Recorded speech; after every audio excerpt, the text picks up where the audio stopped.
Hello, and welcome to another episode of Pittsburgh Sports Memories. On today's episode, we're going to go over sports venues that aren't there anymore, or you could call them defunct sports venues. As usual, I'll be joined by my co-host, Tim Hannon. and he's going to be joining on our journey through the past of sports venues, some of which we attended, some of which we probably, I could definitely say neither of us ever did.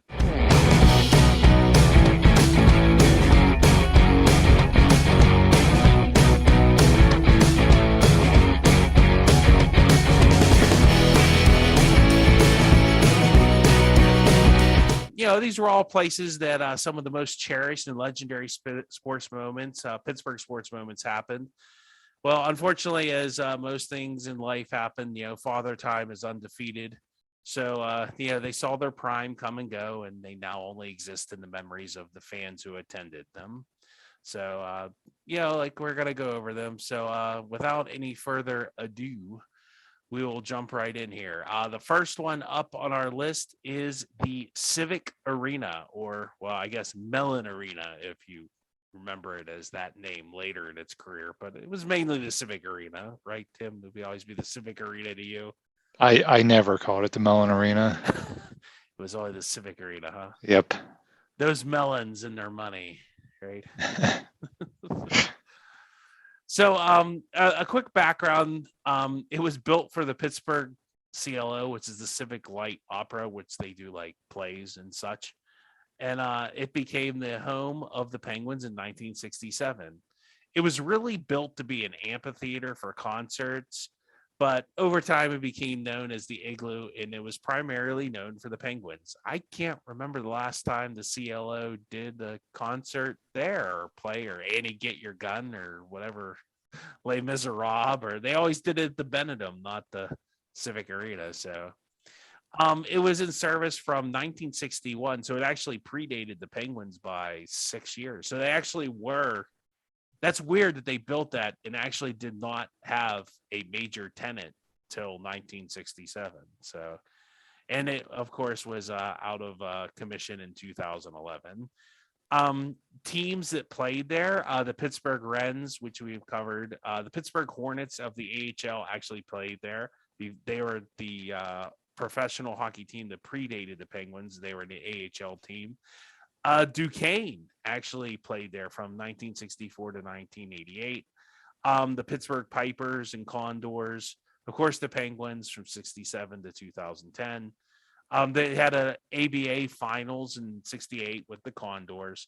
Who could forget those Pittsburgh Triangles, the World Team Tennis in their championship? Of course, the Pittsburgh Spirit and the Gladiators. And it also was home to the Stanley Cup Finals in 91, 92, 2008, and 2009. And there was a couple other teams that did. Of course, the other stuff the venue hosted outside of Penguins games and Stanley Cup Finals was the Civic Light Opera. I mean, I'm sure Tim, and that was only from 61 to 73. So maybe that's why me or Tim never saw any, Civic Light Opera stuff there. Because, Tim's a big patron of the arts. Well, it's funny that, like you said, that's what it was originally built for. If you talk to my mom, she'll tell you she would go there. I think it was Friday nights after work. I think her and her sister would go there for the Civic Light Opera. I mean, that's what it was for. They would open the roof when it was warm, and they would do the Civic Light Opera there. And you're right, it was not built as a hockey arena. That was never its intended purpose. Yeah, really. And it showed. The Beatles on September 14th, 1964 played a concert there. Can you guess what the cost of a ticket was to get into the Civic Arena to see George Harrison? This is the original lineup, of course. Paul McCartney, John Lennon, Ringo. Ringo was in the Beatles by 64. Oh, yeah. So this would have been after Ed Sullivan? I would say so. I think Sullivan was 63, right? So this would have had to have been a pretty expensive ticket, right? It would be a grand total of $5.90.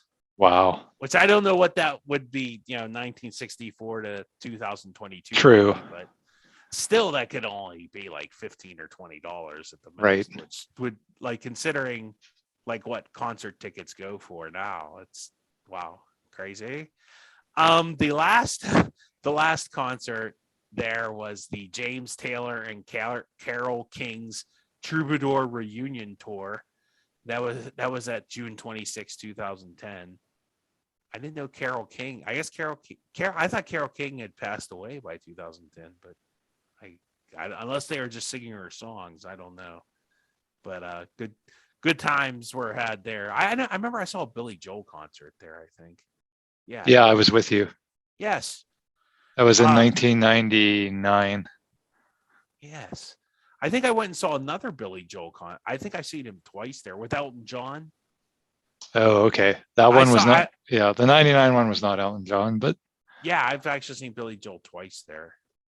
The big moments that happened there, of course, Game 6 of the Stanley Cup 2008, the Penguins lost to Detroit. Mario scoring 5 different ways on December 31st, 1988 against the Devils. So he scored on an empty net, power play, penalty shot, and even strength. Has anybody done that since? No. Wow. So there's a bit of history for the Civic Arena. Muhammad Ali KO'd some guy named Charlie Powell on January 24th, 1963. And of course, it hosted the city game between Duquesne and Pitt in basketball many, many times. Coppin State, do you remember the 15 seed? This is in the tournament, knocked off South Carolina, a 2 seed in the NCAA tournament, 78-65. That was in 97. I remember that. I remember that too, because I was going to Duquesne in 1997, and Duquesne was the host school. Even though it was the Civic Arena, Duquesne was the host school, and I remember that being, the huge thing in the tournament that year. Coppin State winning a game as the 15th seed. Yeah, because 15-2s didn't happen. I still think they're pretty not common, right? Right. It's pretty rare even today. Yeah. Yeah. Of course, that infamous 5 overtime game between the Penguins and Flyers, which we all probably care to forget. And of course, the Yager goal in 1999 to beat the Devils in overtime, which we went over in the goal that's the goal that saved the Penguins. Yeah. So, fun stuff I remember. I don't know, Tim, maybe you remember. You're more into wrestling. There were a bunch of SummerSlams and WWE and WWF stuff. So yeah, I went to, so I got to see WW. I can't remember if it was WWE at the time, but it was Raw. It was when they had Monday Night Raw. It was back in the heyday of like The Rock and Kurt Angle and those guys. I also had tickets to see the WWF back in I want to say 1986. I was a kid, and it was like Hulk Hogan, that era, but I got chicken pox and I had to stay home, and my brother and my dad, everybody else got to go. I had to stay home. So that's my WWF memory from the Civic Arena, is the one that I missed in the 80s. Yeah. Talk about stuff kids will never have happen to them now with the chicken pox shot, I guess. Yeah. Yep. They'll never have to worry about that. Of course, in 95 in SummerSlam, The Undertaker beat Karma, I don't know, in the casket match. I don't know who that was. I know who The Undertaker is, but I don't know who the other guy was. But so it had a retractable roof, like you said, and I remember in the movie The Fish That Saved Pittsburgh, the Pittsburgh basketball team with Dr. J and everybody else came through the roof of the Civic Arena in a hot air balloon. So, of course, the movie Sudden Death was filmed there, which was just, of course, great moment. They're blowing up cars in the parking lot. Who was it? What was it? Booth? Powers Booth was the bad guy, I think. Yeah. Murdering Iceberg. Yeah. Well, Iceberg was bad guy. He was a bad guy in that, so he deserved it. Yeah. Also, like we were talking about the roof couldn't be opened after was that the 90s? Yeah. Because Howard Baldwin built these crazy seats way up in the rafters, so they couldn't open the roof anymore. I actually, our relatives had season tickets to the Penguins, and they are in like the first row of that way up there. And it was actually, they weren't the view was really good, but you would feel like you were going to fall out of the balcony because it was just so steep and just like it was ridiculous how that was just kind of like just I don't even know. It just felt like it was super glued in there. It was It was. I had season tickets in 2002. I had season tickets up there because they were super cheap season tickets. They were like $20 a game or something.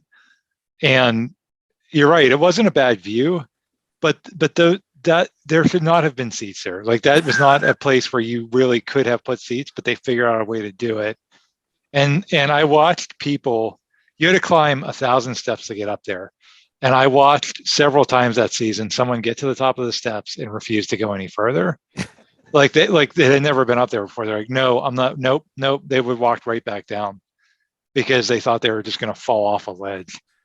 yeah, it's I kind of impressive that nobody ever fell out of that. Like Yeah, it was just so steep and so they high. they had these real high railings to prevent that. Yeah.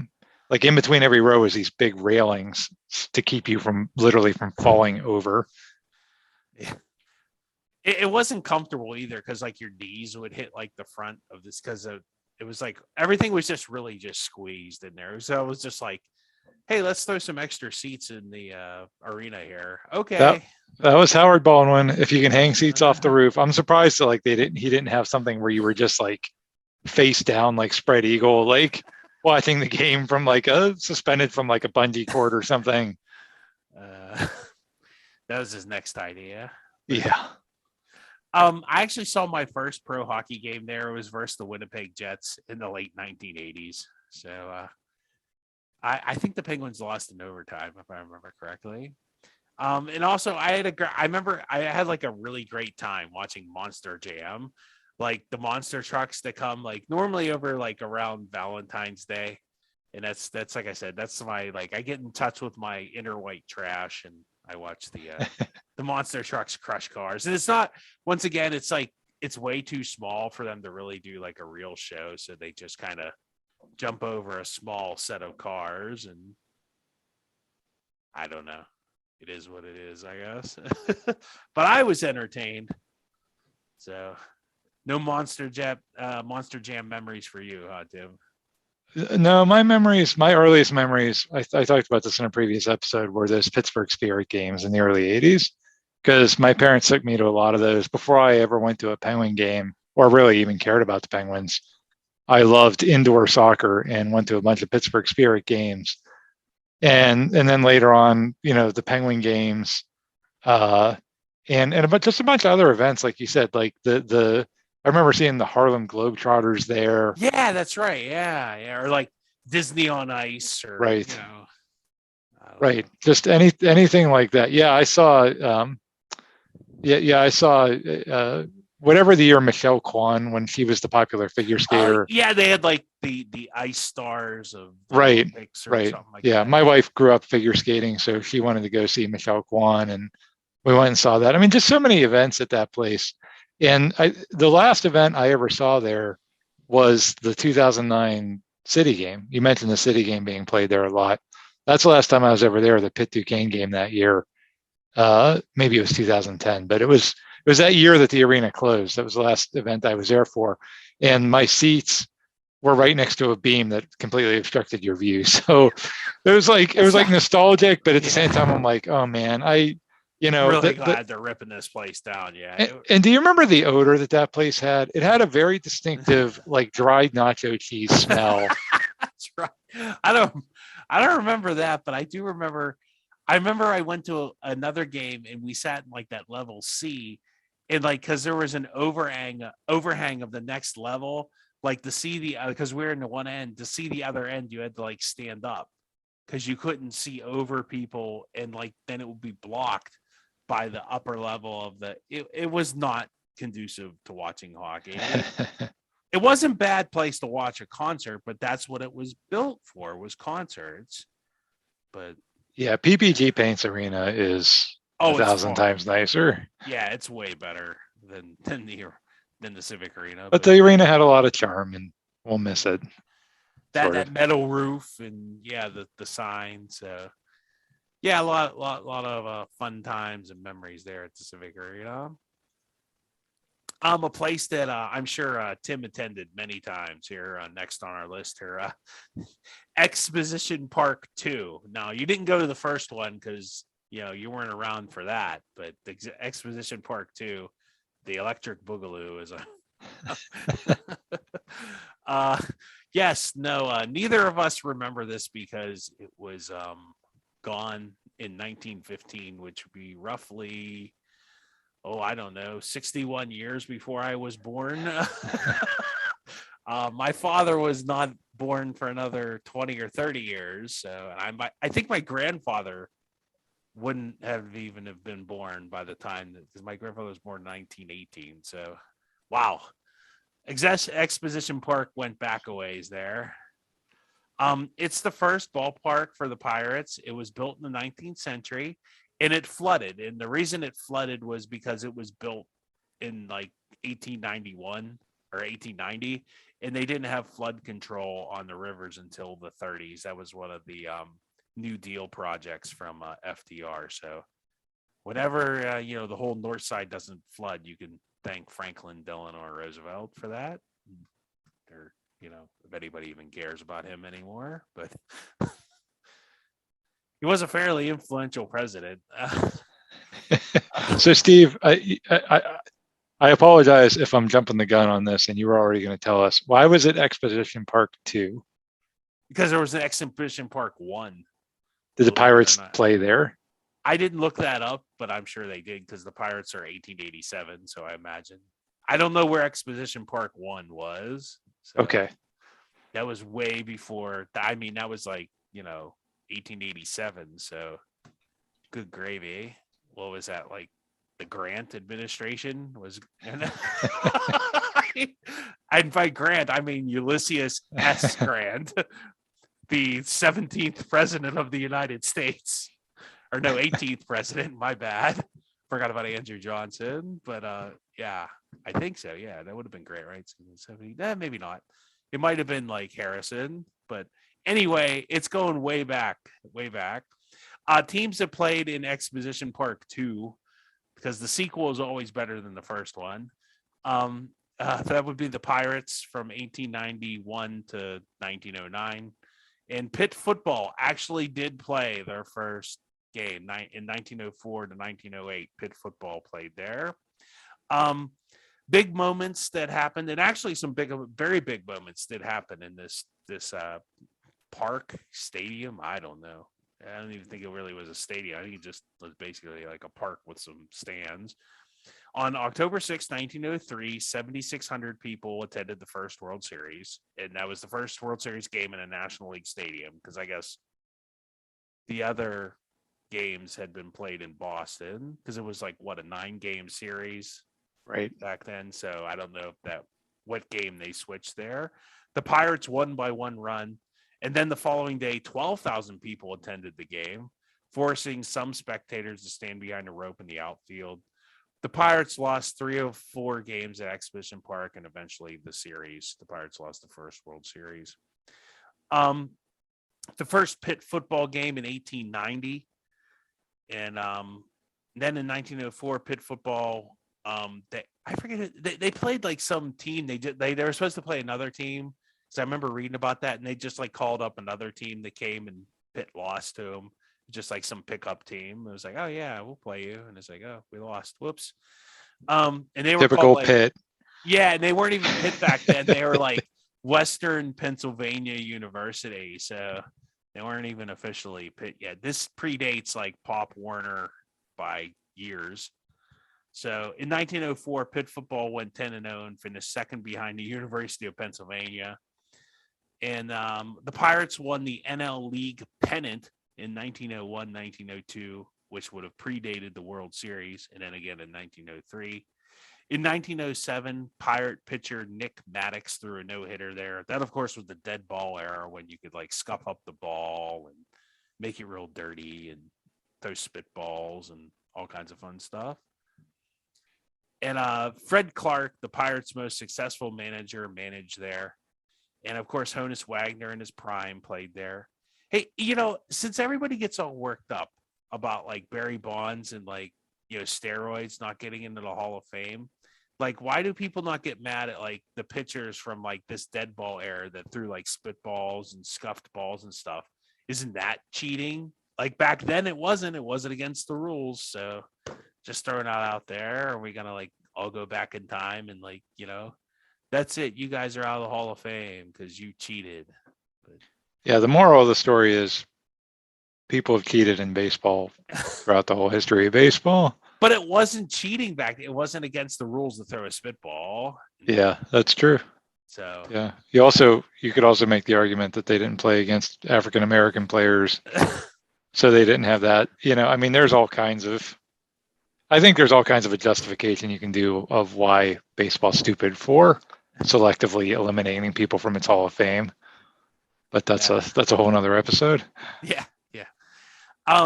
Fun stuff I remember, and by I remember, I don't mean stories that I've read about. Since I didn't have my DeLorean and I couldn't go 88 miles an hour, and I'm sure in 2022, plutonium can be found at any drugstore, but in 1915, it's a little hard to come by. Art Rooney Sr. almost drowned when his canoe overturned in the outfield. And, what would Pittsburgh sports be like if he didn't make it? I guess him and his two friends were rowing across the outfield for some reason because it would flood. And, like, he had, like, heavy boots and a coat, and he, like, fell in. And, like, somehow he made it to the bleachers on the other side of the field before he was not able to swim anymore. So that's kind of like what would have happened to Pittsburgh sports, if George Bailey wasn't there to save his yeah. What a stupid way to go, too. Like, I drowned in left field of the Pirates ballpark. What? You drowned? Yeah. It's like, you weren't there to sign Terry Bradshaw. Terry Bradshaw's a Hall of Famer and a 4-time Super Bowl winner. Terry Bradshaw's a loser from Louisiana Tech. Yeah. Oh, well.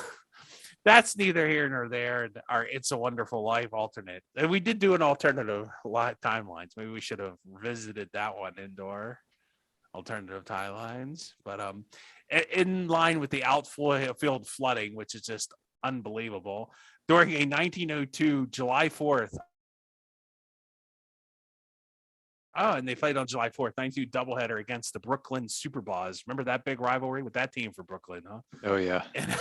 And an Allegheny flood caused the water to rise to thigh level in center and right fields and about head level in deep center. Players occasionally caught a ball and dove under the water. He really like catching a ball and like splash. Woo! I guess it counts as an out, right?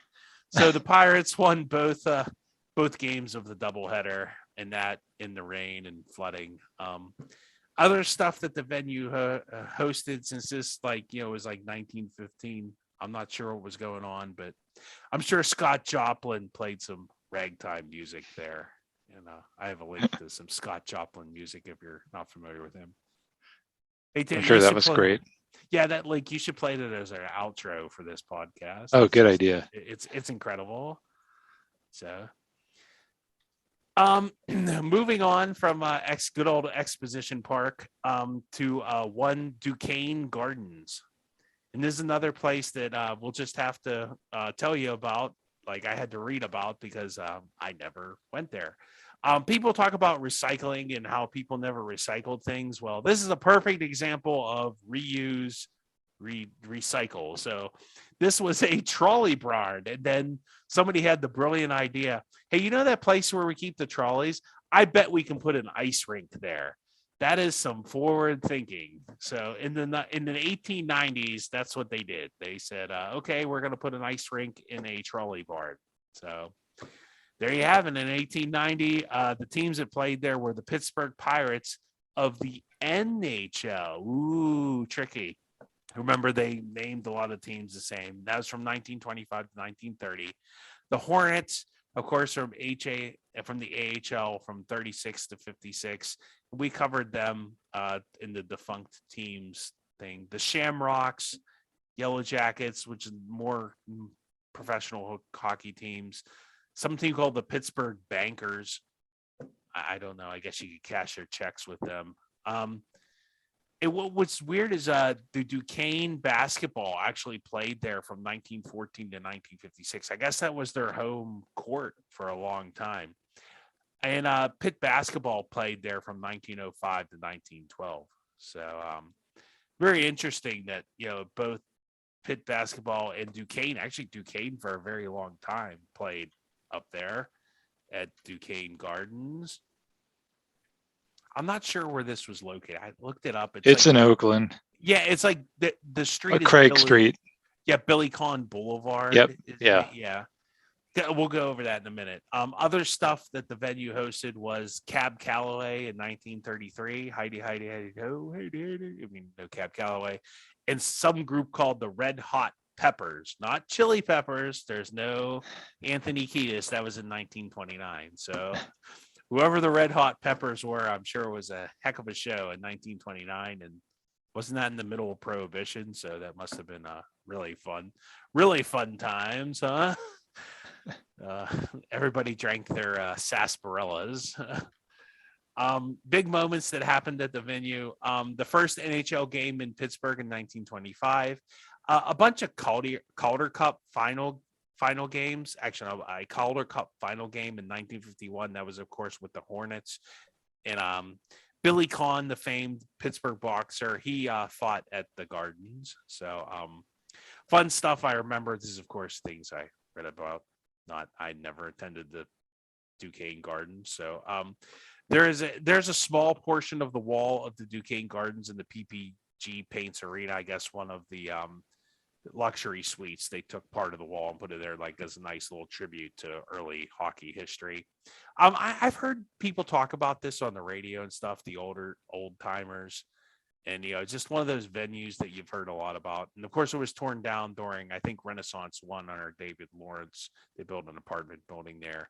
And is it weird that both Pitt and Duquesne played basketball there? I mean, actually full time? That's kind of odd. But I don't know. Like, it's kind of like the roots of hockey were there, along with they did a lot of other stuff there, too. But I think it only seated like 4,000 or 5,000 people. It wasn't a very big venue, but yeah, to your point, Steve, I mean, two teams playing there, I think, like you said about repurposing the trolley barn, that was the mentality back in the day, was cost effectiveness, right? It wasn't like luxury or, let's build a football stadium where there's only 8 games a year.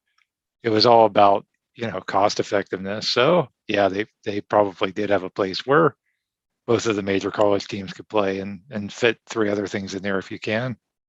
Well, you figure too, in 1890, if I know my history, I mean, that predates electricity, doesn't it? And I mean, there might have been indoor plumbing, but I mean, they really hadn't electrified. They're still using gas lamps. I don't know how they made the ice, unless they just waited till it freezes in the winter or something, without electricity. I'm not quite sure how you do that.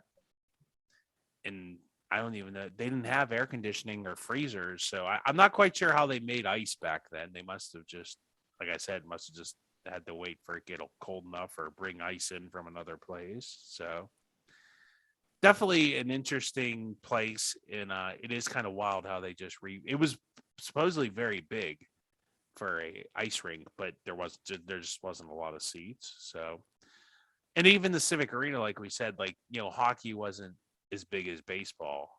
Baseball and boxing were definitely the bigger sports back then, and horse racing for those, early part of the 20th century till, really the 60s, when football started to kind of take over. So another venue. Now, this venue still is standing, but I put it in here because it's not really used for what it was most remembered for, and that's Fitzgerald Fieldhouse, and that's on Pitt's upper campus. Would you say, Tim? Like, yeah, I mean, it's kind of down the street from where the Peterson Event Center is. Its background: it was built in 1951 for Pitt track, volleyball, gymnastics, and wrestling. And it was mainly known for hosting Pitt basketball until the Peterson Event Center. It was named after Rufus Rufus Fitzgerald, a chancellor at Pitt from 1945 to 1955. Wild Stallions rule, I guess. And there's another place that only seats 5,000. So years in service, 1951 to present. So it still exists. Teams that played there, that would have been Pitt basketball, of course, and Duquesne basketball, ironically enough, played at Pitt's on-campus court. Is that odd again? I mean, why did poor Duquesne? And Duquesne was successful, much more successful in basketball than Pitt was at this time, right? That was back when they were winning the NIT and stuff in the 50s. So why poor Duquesne didn't have a stadium all to their own? I guess I don't know when the Palumbo Center was built, but obviously not yet. Well, what do they call the Palumbo Center now? The Cooper Center or something. Yeah, the UPMC Cooper something field house or something. Yeah. What they're UPM? So AHN can't. Well, no, AHN has the Riverhounds Highmark Stadium, so I guess that's yeah. AHN hasn't moved in on that gig yet. Yeah, no, it's UPMC. Like everything else in this town, eventually will become a UPMC something or other. My house will eventually be the UPMC Tim Hannon household. Well, brought to you. I'll be the Hillman sponsored by the Hillman Center here or something. I don't know. Now, that being said, UPMC, if you'd like to sponsor the podcast, there's an opening.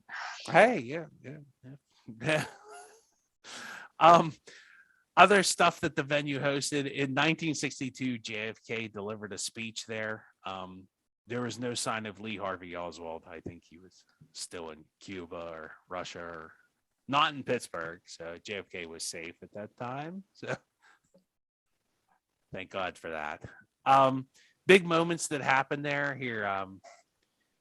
I guess we'll just play this one. It's a pretty good one. We're back in Pittsburgh, where 23 years ago tomorrow, Jerome Lane and Bill Raftery became a part of Pittsburgh basketball history. Right, nobody's home. Picked off by Miller. Bulls ahead. Lane's on the other wing. Bang! Yeah! Send it in, Jerome! Just inferior equipment and superior body strength. Game delayed 32 minutes till they found a new backboard up the hill at the old Fitzgerald Fieldhouse. And I've been with you, I can't count how many times, when somebody's come up to you on the street or in an arena and said, send it in, Jerome. That was a lot of fun. Sean Miller making the play. And I think for big guys, I used to say that quite a bit. I think I did a Duke game. I don't remember saying that. Of course, that's Jerome Lane breaking the backboard, which was just an awesome moment. And I remember when that happened. I don't know if I told that before. Like, my coach in rec league basketball was at that game and had the ticket and a piece of the backboard, and he brought it to like our next game or practice. I remember seeing that, and I thought it was just the coolest thing ever. So that was a great moment. That's one of those like underrated Pittsburgh sports moments, and that's funny. Bill Raftery, I mean, he really made that moment. That whole "Send It In, Jerome" clip. I mean, it's been played 1,000 times since then. Yeah, it's just and like he said, he was saying was that Jay Billis was sitting there? Yeah, he's like, I don't know if I said it in a Duke game, so he had some fun at Jay Billis's expense. So fun stuff I remember, I don't remember because I never saw a game there, but Khaled El-Amin jumping on the scorer's table. We were just complaining about that the other day. I guess his kid scored some points, So that was like he hit a big game-winning shot over Pitt, and like he decided to jump on the scorer's table and celebrate. And people from Pitt just started throwing stuff at him, and he was all offended by that. Him and Jim Calhoun were like, "I can't believe people did that." So yeah, I've talked in past episodes about my immense disdain for Khaled El-Amin, and yeah, his son just crushed Duquesne about a couple of weeks ago. They were playing a game, and his son just crushed Duquesne. I'm like, really? That guy's son's playing now? Come on. Well, at least he didn't jump on the scorer's table down at the UPMC Chuck Cooper Center. A funny story. I was supposed to go to a Pitt basketball game there, and they had like Pitt basketball was really bad back then. So it was like you got 2 tickets for like $5 or something. It was something phenomenally cheap. So what my mom did was instead of writing a check for like $5, because I guess she figured it was such a little amount of money, who would care? She just put the actual $5 bill in with the order form and sent cash through the mail. So can you guess if I ever got my tickets to that Pitt basketball game or not? Oh, that's sad. So you never got to go.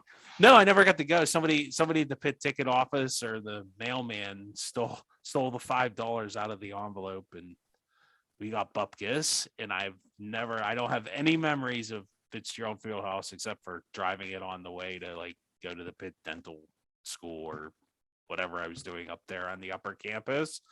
Or maybe they'll clean out the Beachview post office someday, and they'll find an envelope that got stuck behind a cabinet somewhere with that has your in it. 1987 $5 bill in it. Yeah, with the order form. Yeah, it's like, I was really supposed to see Pitt Syracuse that year. But anyway, that's a Fitzgerald Fieldhouse. So you never went there either, right? No, I was never really a big Pitt basketball fan. I was always more of a Duquesne basketball fan, and I just never made it there. I've been to the Pete several times, but never made it to the Fieldhouse back in the day. Yeah, neither have I. And I heard it's a fun place to watch a game. It's very small and like a very intimate. Like you only seats 5,000 people. So, but hey, good times, and it's still around. So if you go see a track or I think the volleyball team plays in the Pete. I think. I definitely know the women's basketball plays there. So, moving on to places that probably a little bit more well known. That would be One Forbes Field. In a little bit of background, owner Barney Dreyfuss built it in 1909 to replace Exhibition Park 2. Hang on a second, Steve. Time out. Wait, owner Barney Dreyfuss had the city raise taxes to pay for it? Is that what you meant to say? No, see, Barney Dreyfuss, I don't know what he did. I think he built like merry-go-rounds or Ferris wheels or something like that.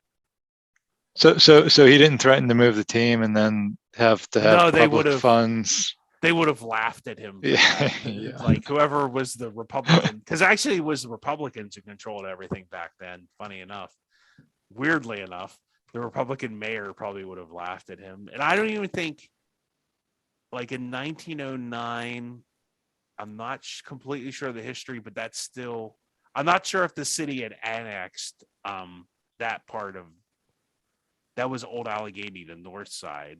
So that might have still been its own city too. Okay. I'm not sure when the city annexed, which just sounds so. It sounds like Russia taking, like the city of Pittsburgh invaded the north side. Like you're all ours now. There was like some big war of the north side. God, who would want to? No, I grew up on the north side practically. I went to church. I'm sure that if owners in 1909 could have figured out that they could, hold cities hostages for public funding, they would have done it, but they hadn't yet figured that out. Unfortunately for them, they actually had to build their own parks. Imagine that. Yeah. I think too, like, I don't think sports had not become the cultural, like, what do I want to say, touchstone, or hadn't become like the cultural phenomena that it has become now. Like, I think when the Dodgers left Brooklyn, that kind of like started that in the 50s, like that devastated Brooklyn so bad, and that because teams came and went and folded and moved, and Kansas City, the football team had like 3 different, didn't they? Yeah, they moved to Texas, didn't they? After being in Kansas City, or they moved from somewhere in Texas to Kansas City. I mean, Cleveland. How many times have we talked about the Cleveland Barons? Weren't they went under, or what other the Pottsville Maroons, or how many teams have gone under like in those early 20th century? So why was it called Forbes Field? Well, it's named after John Forbes, who was a hero general of the French and Indian War. And that wasn't a war between the French and the Indians. You have to remember the history was written from the English perspective. So from the English perspective, we're fighting the French and the Indians, or Native Americans if you want, but it's called the French and Indian War, which was really part of a bigger world war, which I didn't realize until a couple years ago. But if you can't tell, I'm a bit of a history buff. So I'm sorry if it's showing in this episode, but it's always fun to kind of know where you came from. So John Forbes won a big battle and made Pittsburgh kind of, if it wasn't for John Forbes, we might be all speaking French and, I don't know, we'd be like, Quebec or something. We'd all be playing hockey more than we do now. So at the time in 1909, it was 25,000. He built a 25,000 seat stadium, I do believe, in 1909, or at least 15 or 20, which you figure the attendance, what did I say? The attendance of the World Series was only 12,000, and that was only less than 5 years. So Barney Dreyfuss put his money where his mouth was and really took a chance there. And Barney Dreyfuss didn't like cheap home runs. He was not a fan of cheap home runs. So he decided to build the biggest, darndest baseball field he could build. The outfield fence in left, center, and right were 360 feet to left, 462 feet to dead center, and 376 feet to right field. I think even now that would have to be, even if you redid that, that's have to be the biggest field at the majors, even if today, right? I can't think of like Coors Field. That's probably even bigger than Coors Field in Denver. I mean, they said it was so big out in center field that they used to leave the batting practice, like backstop, that they would move out for games. They would just leave it out in center field because nobody would hit it that far. I mean, 462 Wow. feet. That's unbelievable. That is way out there. So they wanted to add more seats. So they moved the right field fence into 300 feet, which is actually now pretty short, even by today's standards. But they made the wall 28 feet high. So I guess that's kind of why in PNC Park, although they say it's 21 feet for Roberto Clemente, but Clemente played a lot in Forbes Field. So he knew how to play that. I've always heard stories like Clemente knew how to play that ricochet off that high fence there in Forbes Field. So, Didn't they move the left field fence in also after they signed? Yeah, the guy Killebrew's from Garden. Was it Harmon Killebrew? No, it was Hank Greenberg. It was the guy that, That's it. Yeah, because they call Greenberg's Gardens. Yeah. Okay, because they signed him late in his career, and they were like, "Oh, he'll hit more home run." I guess that was post Barney Dreyfuss in the cheap home run era, because they wanted cheap home runs at that point. Well, they needed to fill those 25,000 seats that they had. The years in service was 1909 to 1970. So it had a long life there. Teams that played there, the Pittsburgh Pirates from 1909 to 1970. Some team called the Pittsburgh Steelers from 1933 to 1963. And then some fun teams here. The good old Steagles in 1943. In the card pit, which was the Pittsburgh Steelers and the Chicago Cardinals, right? Yes, in 1944. That was the war years teams where they just, okay, let's throw a bunch of guys that were not eligible to go to fight the war. Let's let them play football. So good times there. And actually, Pitt played there from 1909 after Exposition Park till 1924. So that Forbes Field predated Pitt Stadium.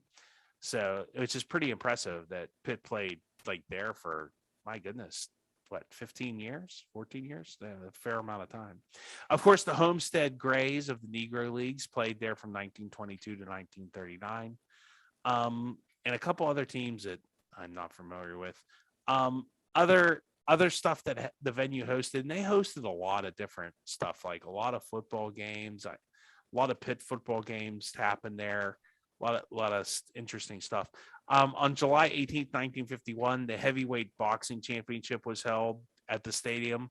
And in 7 rounds, Ezra Charles was knocked out by Jersey Joe Walcott, which I've heard of Jersey Joe Walcott, but I couldn't tell you who Ezra Charles is. Sorry, I apologize to Ezra Charles and his family. So, but and that was pretty important. That was other stuff. Big moments that, and a lot of big stuff. Boy, Forbes Field had a really rich history. It really did. So Babe Ruth hit his last 3 home runs there while he was with the Boston. Would that have been the Boston Braves? Yeah. Yeah. So Babe Ruth hit his last 3 home runs there. In 1909, the World Series was played there between Detroit and Pittsburgh, and that, of course, featured Ty Cobb and Honus Wagner, which the Pirates won in 1909. The 1925 World Series was played there. The Pirates won Game 7 in Forbes Field, 9-7. Over was Walter Johnson the pitcher? Yeah, Washington Senators. Yeah. So pretty big time. And I mean, I guess they played the 1927 World Series there too. I mean, they had to play at least 2 games there, even though did the Pirates get swept in that? They got swept. Yeah, that was the one that ended on the wild pitch. Oh goodness. So that World Series ended at Forbes Field then, if I'm assuming correctly. I don't know.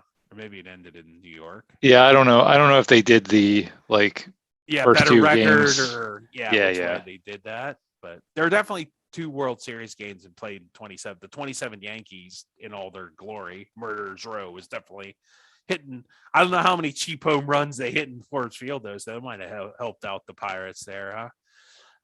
In 1960, I don't know, what do you think happened in 1960? Some guy hit a home run in the 9th inning. That would have been one Bill Mazeroski. There's of course the famous home run, and it's it's a very legendary field that, even though I never went to a game there, it was long gone before anybody from my family lived in Pittsburgh. So I'm, pretty impressive stuff. I mean, I have fun stuff that I remember. This is obviously just stuff I read about or looked up. Of course, the Steagles and the Card Pits both played there. The 1951 film Angels in the Outfield was filmed there. Not the remake. What was that, in the 90s with Danny Glover? It's the one from 1951. So, I actually went a couple of years ago. It might have been 5 or 6 years ago. I went to the Wall and I listened to game every year I forget what it's in October. They have a replay of Game 7 of the 1960 World Series because the section of Wall still exists outside of, I guess that's Pottsford Hall in Oakland. And so they play it, and it was pretty fun. We had a lot of fun, sitting there, listening to the game, and it was a pretty that game. We have to do a podcast on Game 7 someday. It's kind of before our time, and we won't have any personal memories of it. It definitely is one of the greatest moments in Pittsburgh sports history. Home plate is on display in Pottsford Hall. There is always an urban legend that if they use the real location, it would be the 5th stall of the ladies' restroom. But now, excuse me, I don't know how true this is.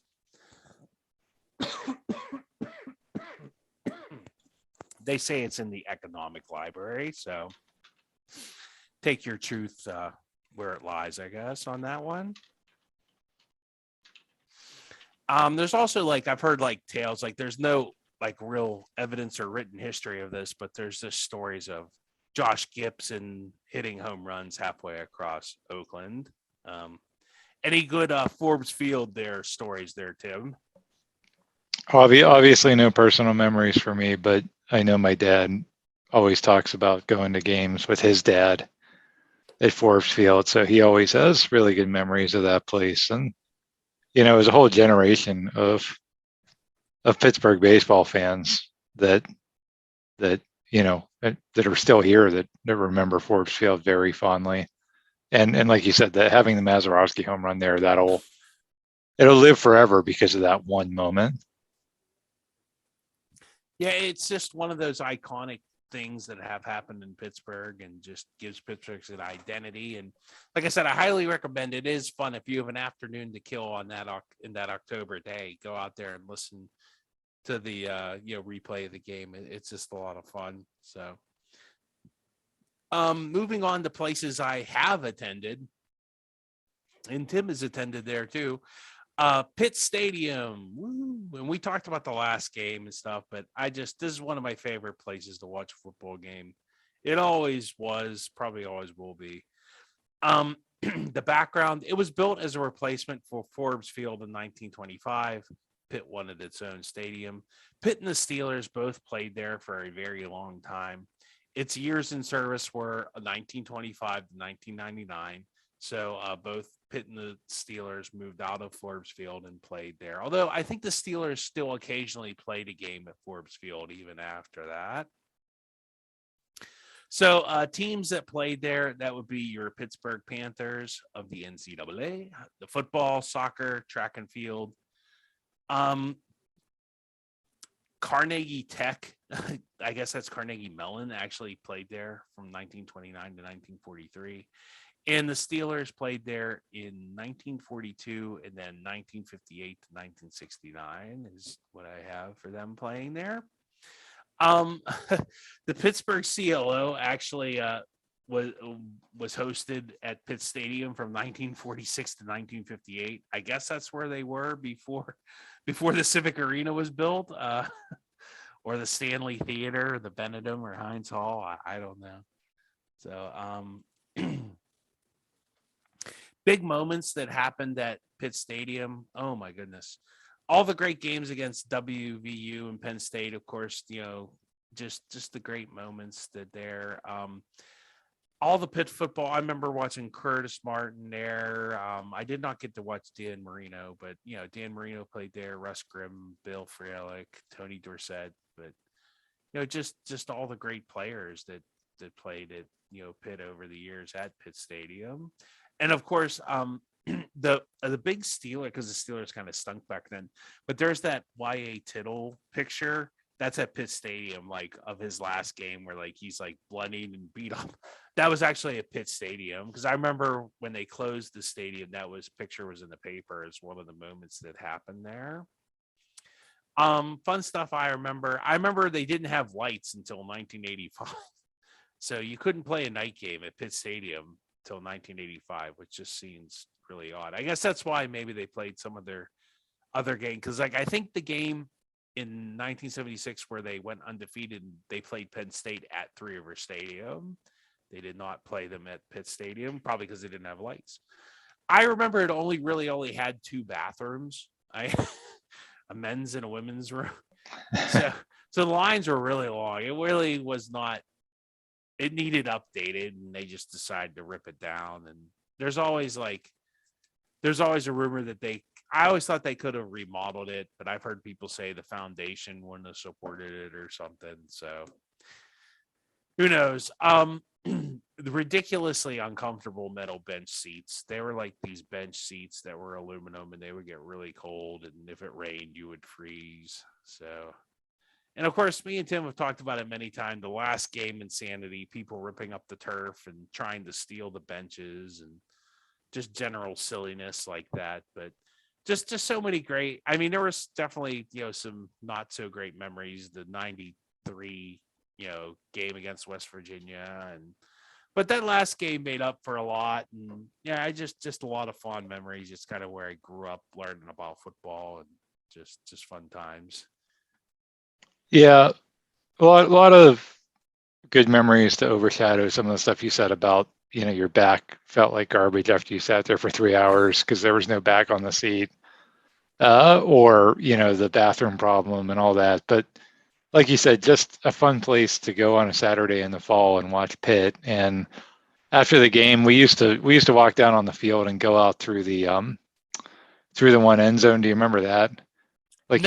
No, I remember people doing that, but we never did that. Yeah, yeah. You just walk down on the field to leave, Yeah. and you'd walk across the field, and you'd go past the players who were walking off the field, and yeah, it was just it was a I don't know it was a neat atmosphere. It was an on stadium campus, which we talked about.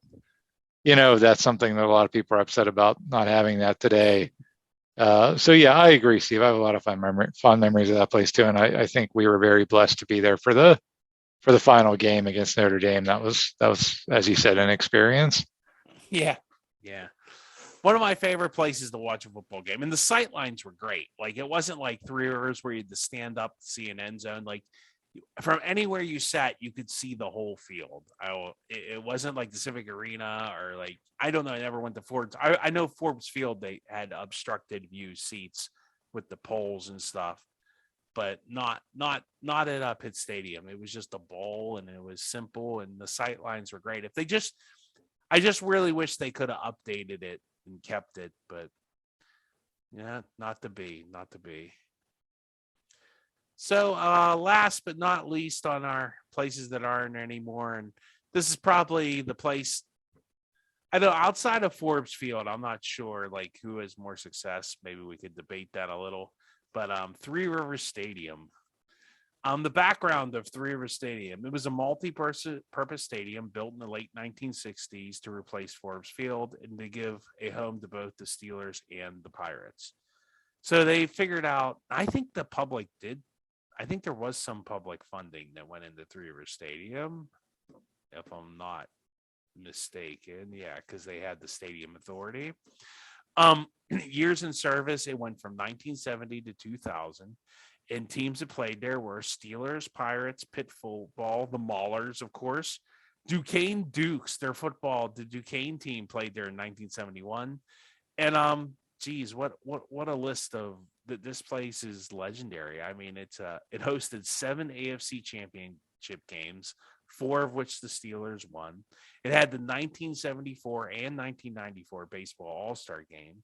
And it had the first World Series game in 1970 to be played on AstroTurf. It had the first night baseball game in postseason baseball. That was Game 4 of the 1970 NLCS. So that was the first night baseball game.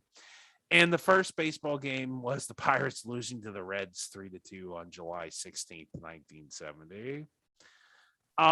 Other stuff the venue hosted. Oh my goodness. There are so many concerts that happened here. I couldn't even begin to list them all, but the first one was Three Dog Night in 1971. And do you remember the last concert at Three Rivers Stadium? Do you know who that was, Tim? Was it somebody that was big in the year 2000? In the year 2000? No, it was NSYNC and Pink. Oh, so it was somebody that was big in the year 2000. Okay. I don't know if NSYNC sang Bye Bye Bye. Yeah, should have been appropriate, but yeah, I mean, you imagine. I guess no. Justin Timberlake was in 98 Degrees, not NSYNC, so I don't know. Joey Fatone was there, I guess, singing away for the last concert. Billy Joel and Elton John were there in 94. I did not go to that Billy Joel and Elton John concert.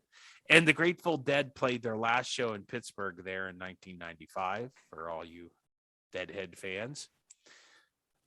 Big moments that happened there besides all the immaculate receptions and, of course, the immaculate reception. 12-0 Joe Paterno's last game against Pitt, a loss to them in Three Rivers Stadium. Do you remember who caught a touchdown reception in that game? It was Rod Rutherford. Yeah, from was that Turman? Yeah, Turman, yeah. John Turman. Yep. That was the only 12-0. That was the only touchdown because all the other scores were field goals or maybe there was a safety in there, but that was the only touchdown in the whole game. Yeah. Pitt being Penn State in 1976. I had mentioned that game a little earlier. 24-7 to complete an undefeated season. That game was played at Three Rivers. Willie Stargell's retirement game. I actually went to that game. I think I got rid of it. I used to have the program from that game. Willie Stargell's home run. Of course, I was there. Immaculate reception. You were not there, Tim, but your dad was. I remember talking to him about that. Living through that. That's would be pretty cool. Fun stuff I remember. The Cleveland Browns lost 16 straight in Three Rivers. They didn't win a game. Three River Stadium opened in 1970, and I'm assuming we played the Browns from every year from 1970 to 1986, right? Correct. Twice a year, every year, right? Well, yeah, one game at Three River Stadium every year. Yes. Yeah. They lost 16 straight. They did not win a game until 1986 at Three River Stadium. So what a house of horrors for the good old Cleveland Browns. Of course, the Steelers beating the Browns in the 94 playoffs with Belichick on the sidelines.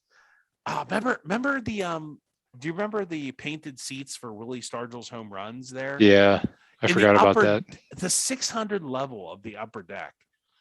I mean, I know Greg Luzinski hit one up there too, and I think Bobby Bonilla hit one up there too.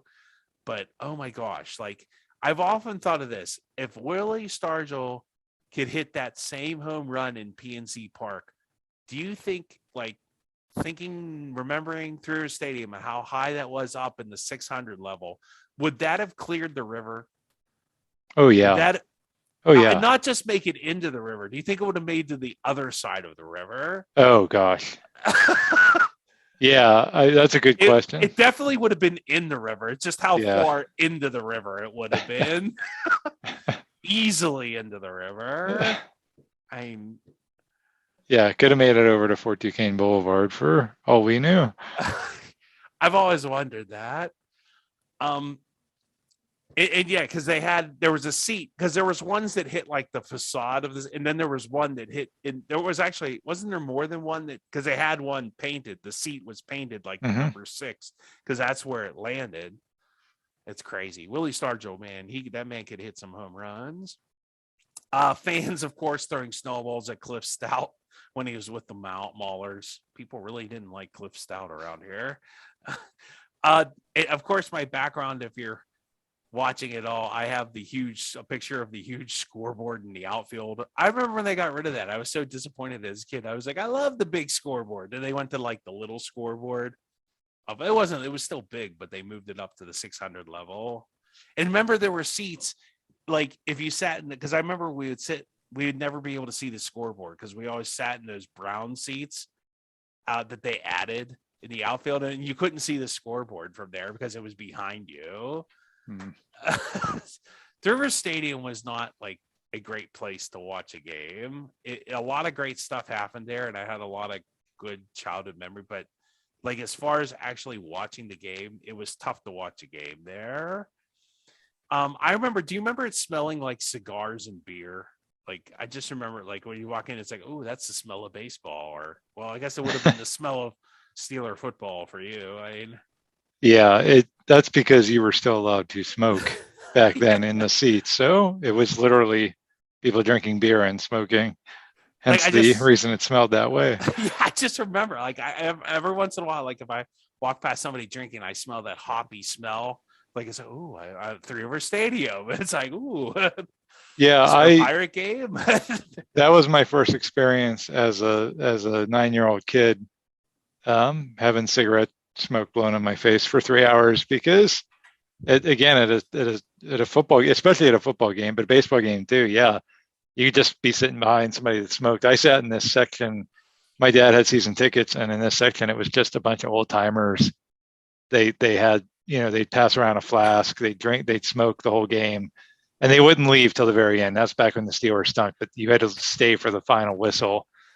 And yeah, that was probably something that you might not expose a kid to today, but I loved it. I loved the atmosphere, man. But yes, I do remember that smell. And if you ever catch a whiff, especially not so much the cigars, but like a hoppy beer. Like, it's just that hop smell. Like, you just, like, as soon as it hits your nose, you're like, oh my gosh, I guess it's just the way your brain associates smells with memories. Mm-hmm. And it's in my head. Like, when I smell it, I always think of Three River Stadium. But I remember, even like I sat with you a couple times, like your seats, to see the end zone, you had to stand up. Remember that? Mm-hmm. Like, it just really, like, I think it's the case of when you try to like split the difference, you end up not pleasing anybody. It really wasn't a great place to watch baseball, but it really wasn't a good place to watch football either. It was just weird how that worked out. And how bad was the turf there? Oh my gosh, everybody got hurt. Rod Woodson, I mean, just oh my goodness, who didn't get hurt on the turf at Three River Stadium? So, and how about the tarps? Remember the tarps the Pirates put up because they couldn't, because it was like what 50 some thousand, and the Pirates were lucky if they get 40,000. So they put tarps on the upper deck to reduce the reduce attendance for home games. Oh man, the good old Pirates.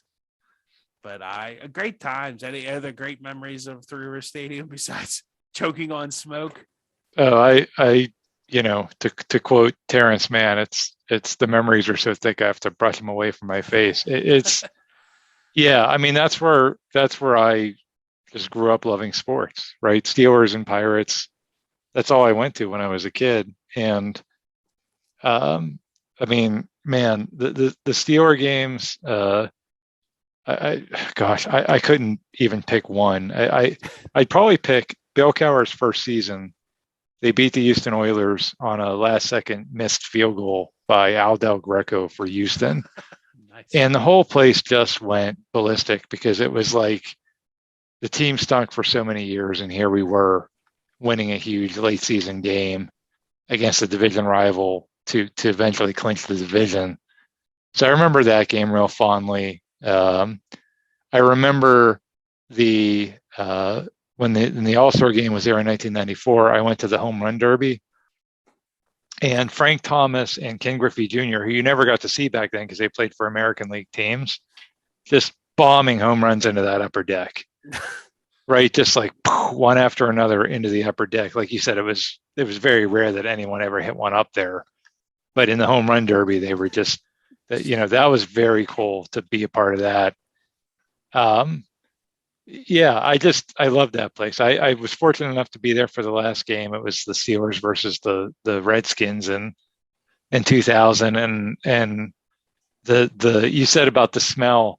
Anytime I ever hear the Old Lang Syne version by Guy Lombardo, I always think of Three River Stadium because that's the song they played Three River Stadium out on, was that song. And everybody walked out on that song. And I still have seats from Three River Stadium at my house, those red seats that folded down. Yeah.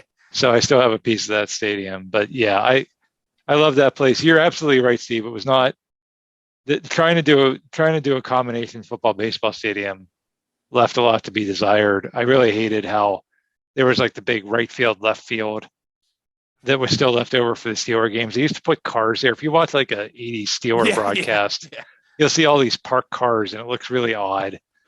It's like we just let Franco park on the field so far. We ran out of spots in the parking lot. Yeah.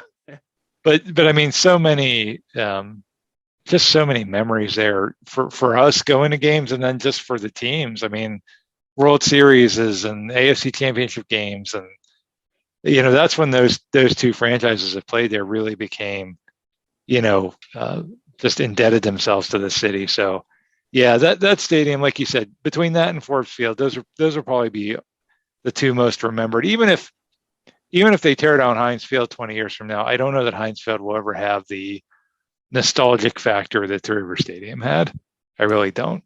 Yeah, I guess I don't know why. Heinz Field has somewhat more of a generic feel, but it really shouldn't, because I just liked it better when they didn't add the extra seats, because it made it so tough to kick a field goal there. And I thought that was part of the charm of that place, was like, okay, you can't just Justin Tucker can't just wander on the field and kick a 50-yard field goal here. You're a really good field goal kicker, but you ain't kicking a 50-yarder here, dude. You go save that crap for Baltimore, I just like, I really wish they wouldn't have gotten rid of that. I wish they would have, no offense to Chris Boswell, it makes his life tougher, but it makes everybody else's too. And I think they lost a lot of their home field advantage with that. The turf had to be fixed, and the turf in Three River Stadium was really bad. There was always artificial turf, and it just so many people got hurt there, and it ended people's careers. And they didn't have I think they did at one point have a completely like dirt infield, but then they went to they just called them sliding pits, like base pits, because the infield was even turf. So in baseball, the ball would really get there really fast. So it just when it's like I said, when you try and split the difference, sometimes you don't serve either thing well. And that's kind of what happened with Three Rivers Stadium. Although you could say, Three Rivers Stadium was kind of generic because Riverfront in the vet in Philadelphia, Veterans Stadium, looked kind of exactly the same. So, and I don't know. It's just maybe just because we grew up with it, and I still love that big stadium or that big scoreboard. Where you were really upset when they got rid of that big scoreboard, weren't you, Tim? Or not? That you're right though. There was really nothing special about that stadium. Like you said, they literally built. It's like if you go to a plan of homes and you're like, oh, there's that same home 4 times because it's the same model. There's the Montenegro or something. Right, right. I mean, Riverfront Stadium, you'd watch a game at the Vet or Riverfront or even Busch Stadium, St. Louis was very similar.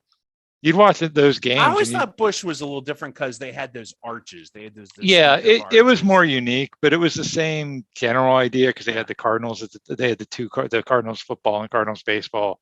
But you'd watch a game, especially Riverfront. I mean, you'd watch a game at Riverfront. You could not tell that it was not Three Rivers Stadium. Yeah. And so there was really nothing special design-wise about Three Rivers. It had those narrow corridors. It had a really lack of bathroom space. I mean, people would urinate in the sinks all the time in the men's room because Pitt Stadium only had 2, so it was a vast improvement over that. But I mean, it was crowded. Heinz Field, so much. The amenities at Heinz Field are 100 times better. That all being said, it's just the nostalgia factor. We grew up on it. We were kids. That was our first exposure going to the game, and we loved it. Yeah, speaking of Pitt, we still remember that Pitt North Carolina game where Willie Parker, so many people that were going to become a key part of the Steelers played in that game. We didn't realize it. We didn't realize Willie Parker, Jeff Reed, and who was the long snapper was in that game too, against Pitt. It's oh my goodness, and that was what 99 when Pitt, because Pitt was in between stadiums. It was 2000. It was the year they played at the Rivers. Yep. Yeah. So that's it's I guess nostalgia is what you make it, but well, I hope you enjoyed today's podcast on you remember some of these places. If you attended there, you can add to the memories. Check us out on Twitter. Let us know what your favorite stadium was or was not. That's Pittsburgh Sports Memories, and check us out on the internet and rate us well on whatever podcast service you listen to. And thanks for listening.